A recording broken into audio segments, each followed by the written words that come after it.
What is going on, guys? Welcome back to the channel. It's me, Cav the Gamer, not your average gaming channel, of course. Now today's video I'm going to be covering RetroArch Lite. Now if you've already watched my previous videos up here, the list of them all up here, you will see that I've covered RetroArch as the original PS2 emulator for the Xbox Series X, also followed by the XPSX2 PS2 emulator and so forth. So RetroArch Lite is the new one that's actually just come available. You can download it now using the Gamer 13 hub, which will be in the description right here in the video. I'll also leave it in the link of the video itself.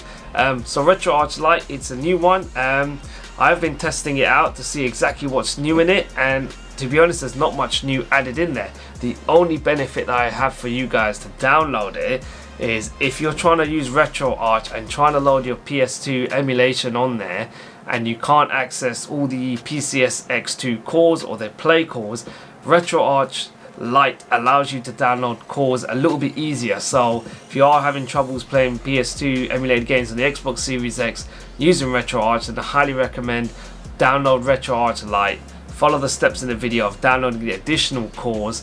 I'll also show you how you can change the themes of RetroArch Lite. It looks a little bit better. And the main benefit of using RetroArch Lite is it's mainly for mobile devices, so it enables touchscreen and things like that. So that's what it's more tailored for rather than the Xbox Series X emulation. But nevertheless, it's still definitely worth downloading to go give it a go. So alright guys, so we're back on the Xbox here. Now here you can see we've got the original RetroArch, and this is the latest new one, RetroArch Lite. So if you go ahead and boot up Retro Lite, you're going to get the exact same sort of menu as you did in RetroArch. If you go on over to settings, and you can go to, where are we, user interface. Click on user interface and go to appearance, and you can change the color theme of RetroArch. So you can go different colors depending on what you prefer. The basic white one's pretty cool as well, especially if you find it hard to see the dark colors. That's the original one. You got tons of different ones you can do. If you're really feeling adventurous, you can go hacking the kernel mode, which is a very sort of, I would say 70s, very old, typical like hacking, very old school. But again, it's your color preference what you choose.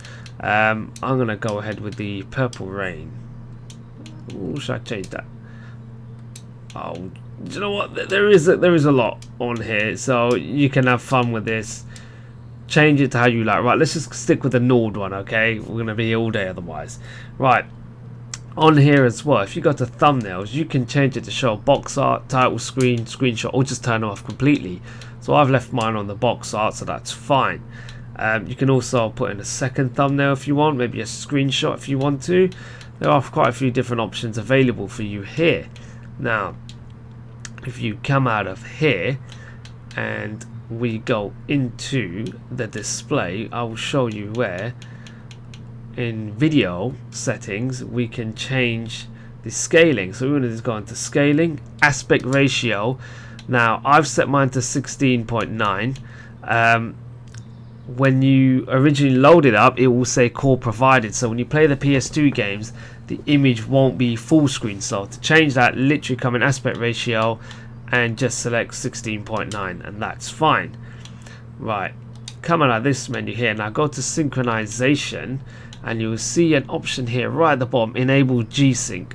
Now with G-Sync on, you can use HDMI 2.1, so it should give you a lot better, smoother gameplay and things like that, especially if you're using a G-Sync monitor, which will give you a real bonus of it. And if you're using a TV, you probably would see a bit of a difference because you can be using HDMI 2.1 as the Xbox Series X supports the HDMI 2.1 connections.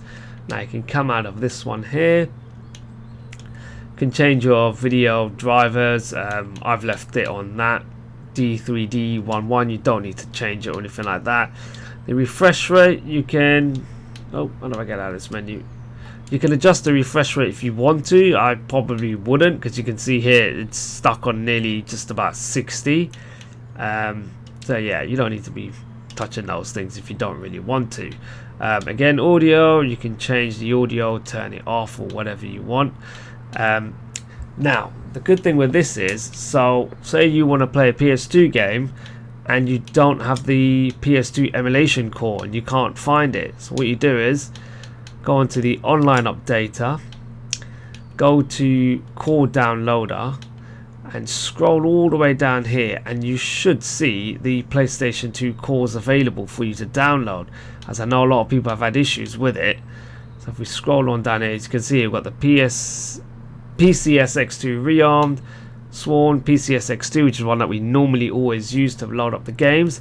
So if you can't see it here in this menu still, you can always go and change it and download it somewhere else. So if you go into FOSS game downloader and you scroll down here, you will see Sony PlayStation 2. Click that and you can download the PCSX2. So by downloading this will allow you to then load the core. So if you can't find the core, the first method, use this one and you'll be able to get the core for you to play. Again, with everything else you do here, always make sure you download and update all your cores before you do anything else, such as Dolphin one for the Nintendo Wii emulation.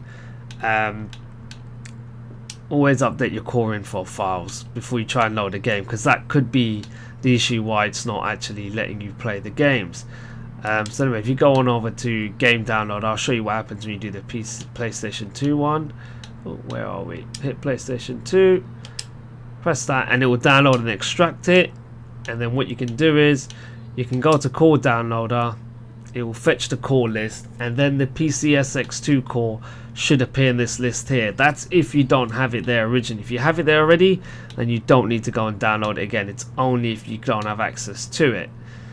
Yeah, there's tons of cores on here. Again, plenty of them. There it is, PCSX2. Download it.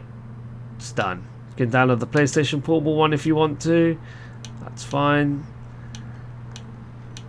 Plenty of them in there. So you can come out of there. Always make sure you update your installed cores, and you'll see at the bottom of the screen here it'll be updating all the cores. So it's really important you do that before you even try and load a game, as this could make all the difference with the game actually loading and crashing. So just make sure you update it all before you do anything else. Other than that, the RetroArch is pretty much exactly the same as the original RetroArch, which I'll show you now. So that's RetroArch Lite we're in. If we go into the normal RetroArch, exactly the same. I just haven't changed the video theme settings and things like that on here, but it's exactly the same. The main benefit of using RetroArch Lite is it may actually allow you to download additional cores that you weren't able to do from using the original RetroArch, but this is actually more tailored to the handheld devices, so you can use touchscreen now a bit easier using RetroArch Lite as opposed to the original RetroArch. Other than that, guys, not really much difference. My personal preference, if you want to play PS2 emulated games on the Xbox, don't use RetroArch, use this XBSX21. Alright guys, just wanted to touch base on the RetroArch main websites, the FAQ part. I'm going to leave the link for this website on the description of the video, and I suggest you all check it out. It's got some really good information of if you're having issues loading a game, it will tell you the game keeps loading or the core crashes. It can even show you guides on how you can set custom themes for RetroArch. So if you want to make your own theme, you can do all of that. It will tell you how to get missing cores, which is quite good. How to apply shaders so you can make the game look slightly better. Achievements, how to use them. It's got a real good lot of information on here regarding RetroArch, and a lot of your issues that you may be having are probably actually answered on the FAQ page. So guys, that is the end of the video. As you can see, RetroArch Lite is not much different from the original RetroArch. It just allows you to update and download cores a little bit easier and probably better than the original RetroArch. Now again, like I said, it's all more tailored to your mobile devices such as your tablet or your mobile phones and things like that. But if you did enjoy the video, guys, please don't forget to like, don't forget to subscribe, please. Any issues, do let me know in the comment section. I'll try and help you out as much as I can. My next upcoming video has got a little special one for you. I managed to find my original PSP, the old style one with the UMD disc that literally flicks out like that. Now what we're going to be doing with the PSP is we're going to try and load RetroArch on here and we're going to see if this old PSP, which is so awesome, still can run PS2 emulated games, and if it can run homebrew stuff very well. So if you want to see me hack with the PSP and things like that, don't forget to subscribe, and I'll be back soon with some awesome content. Thank you for watching. Take care.